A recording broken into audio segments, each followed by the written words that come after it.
Hey, what's up, everybody? True Boxing here. Thank you for coming back to get hit with the truth. So today we are continuing the True Boxing annual top 10s. As we are going to look at my number 6 heavyweight in the world right now, former 2-time unified heavyweight champion Anthony Joshua. Now, before we get into that, if you could smash the like button, leave a comment, or subscribe to the channel. I really do appreciate any and all support that I can get as I continue to build my channel here. So, what a disappointing year for Anthony Joshua. He entered the year number 3. Drops 3 spots to number 6 here. 35 years old. He's 28-4 now. 25 knockouts. You know, he entered the year really riding a wave of momentum because on the Day of Reckoning card at the end of December, he fought for his 3rd time that year since his back-to-back losses against Alexander Usyk in 21 and 22. And you know, he had scored a victory over Jermaine Franklin, kind of a, you know, workmanlike 12-round unanimous decision, and then knocked out replacement opponent Robert Helenius when Dillian White had to pull out of the fight. And then he squared off against Otto Wallen, and this was viewed as a very risky fight. And that was on the Day of Reckoning card in the main event, as everybody was expecting Joshua and Deontay Wilder. Well, Wilder, who was heavily favored over Joseph Parker, ended up being the guy that got upset, and Joshua went out there and dominated Otto Wallen, stopping him in 5 rounds to, you know, really stake his claim, and was really on everybody's tongue after that. You know, Anthony Joshua was really riding high. Then he signed on for a big showdown with Francis Ngannou for March, and that was part of Riyadh season. And he main evented against Ngannou. Ngannou had looked good against Tyson Fury just 5 months earlier. So a lot of people thought that, you know, maybe he could look good against Anthony Joshua, or was Fury overlooking him?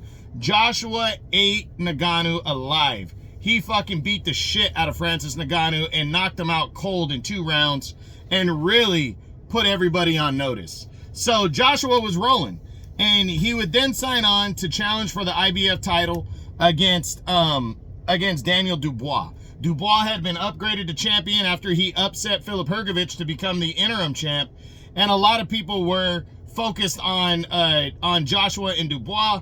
A lot of people were picking Joshua to win the fight and to become world champion for a 3rd time. And, you know, it was somewhat shocking. It was considered an upset. Daniel Dubois would knock Anthony Joshua out in 5 rounds.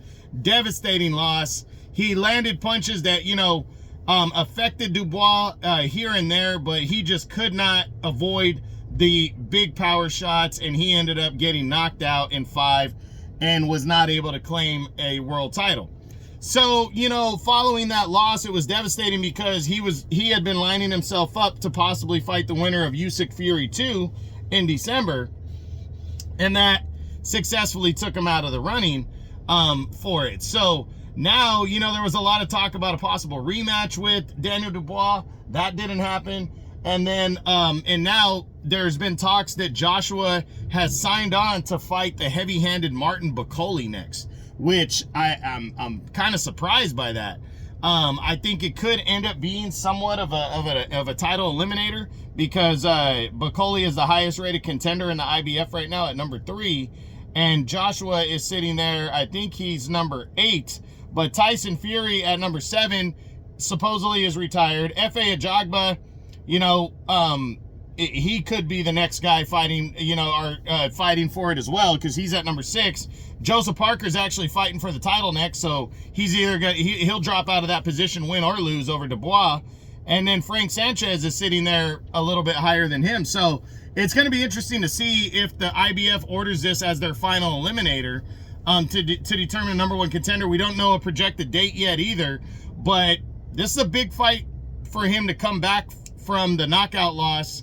I don't think Bakole has the same movement and technical skill as Daniel Dubois. He's older than him. Joshua should be the favorite going into that one, but with high risk, because if he takes a big shot, that might be it. So we'll see how he bounces back. Joshua, I still think, has the skill set and the power to be the best heavyweight in the division, but can he take the shots? How focused is he? I really think this is his last run. If he suffers a 5th pro loss, I think he's going to retire, and that's going to be it. But he's still hungry. He still wants to make a statement, and he's going to have his opportunity this year. He's still also a very big name, and we'll see if he can bust back into the top 5. So, because he can get any fight that he wants. He can fight Wilder. He can fight whoever the hell he wants for the most part. Do I believe he gets a title shot this year?